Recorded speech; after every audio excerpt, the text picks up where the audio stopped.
Okay. Actually, ang daming reason bakit nag-fail sa networking. Ang isa sa pinaka-common na nagiging failure, based on my personal experience, marami kasing tao na ayaw maturuan. Ang malaking factor nga na nag-quit sa networking, normally yung magagaling na salesman. Mga matatalino, kasi sobrang talino nila, sa sobrang gagaling nila, hindi na sila maturuan. Kaya lang, take note, ang networking is a different field. Parang ganito yan eh. Kahit magaling kang taekwondista, nagta-taekwondo ka, nagpa-practice ka ng taekwondo, it doesn't mean magaling kang aikidista or aikido na ginagawa. Pareha siya martial arts, pero take note, magkaiba pa rin yung pinapractice. Magkaiba yung ine-exercise na katawan, magkaiba pa rin. Parang networking din. Maybe magaling ka sa sales, pero ang sales is very different from networking. Kasi sa networking, after mo mapa-join yung tao, nagsisimula pala yung responsibilities mo. Unlike pag nasa sales ka, pag nabentahan mo na yung binibentahan mo, automatic, tapos na yung obligasyon mo. Kaya magkaiba pa rin siyang feel.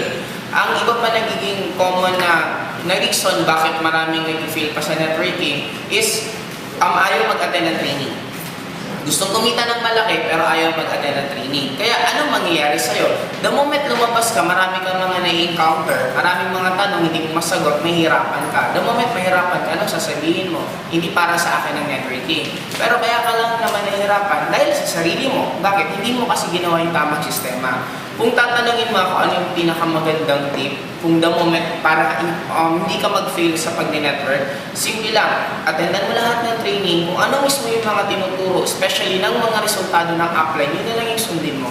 Kasi ang iba, sumusunod pa sa iba or gumagawa pa sila ng sariling way, hindi naman siya bad. Kaya lang, habang hindi yung dinadaanan yung tinatawag na learning period, pag hindi ka nag-sustain doon, ang tinitingnan mo lang lagi kasi kita, yung income agad ang tinitingnan mo, automatic, hindi ka talaga dito tatagal. Kasi kagaya sa akin, 1 year and 1 month ko on my first networking company, ang kinita ko lang is 20,000.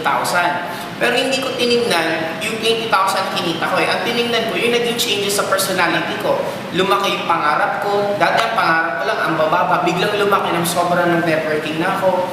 Yung control ko sa emotion ko, dati mainitin ang ulo ko, pero dahil sa mga training, humaba yung pasensya ko, dun pa lang na-appreciate ko na malaki yung nagiging changes sa akin. Hanggang tumuloy-tuloy, the moment na bago ko yung personality ko, dun na ako sumunod-sunod na income, yun ang nangyari.